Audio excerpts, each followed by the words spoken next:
For any team. রাত ভাই ওয়াইটি mister triple আর কে হবেন এখান থেকে গেম নাম্বার 2 এর উইনার? যদি রাত ভাই এই রাউন্ডটি নিজেদের করে নেয় তাহলে কিন্তু আমরা আজকের শো ম্যাচের উইনার টিম পেয়ে যাব।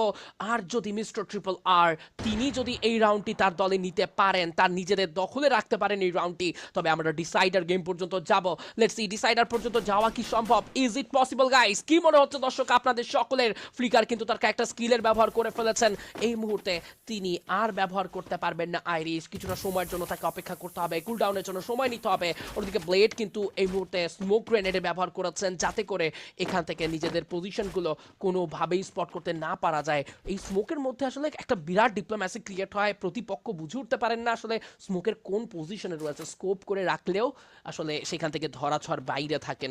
হ্যাঁ, এই ধোয়ার মধ্য থেকে খুঁজে বের করাটা, এই ধোঁয়াশা ভেঙে নিজেদের বুইয়া নিশ্চিত করাটা রাত ভাইদের জন্য কি সম্ভব হবে? গ্রেনেড থ্রো করে রেখেছেন এই মুহূর্তে, তবে গ্রেনেড খুব একটা হেল্প করেনি। আমার মনে হয় টপ 1 রাত টপ 1 তিনি তার দলের সবচেয়ে দক্ষ বম্বার। দ্যাট রিজন আমরা লাস্ট রিফাইনারি রাউন্ডটা কিন্তু দেখেছি খুবই সুন্দরভাবে নিজেদের দখলে রাখতে। মানিকের এইচপি কিছুটা লো হয়ে গিয়েছিল, একাধিক থ্রোয়েবল চার্জ করেছে। ফ্লিকার কিন্তু এবার ঘুরে গিয়েছেন, ফ্লিকার পজিশন বুঝতে পেরেছেন। টপ 1 এর সময় এটাই সুযোগ।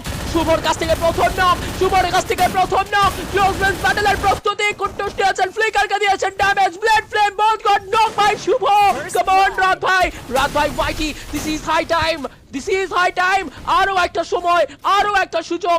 দুটো প্লেয়ার এখন পর্যন্ত, একজন প্লেয়ার কুটু সার্ভাইভ করবেন। ফ্লিকার নক হয়ে গেলেও শেষ পর্যন্ত এটা রাত ভাই ওয়াইটি দের রাউন্ড।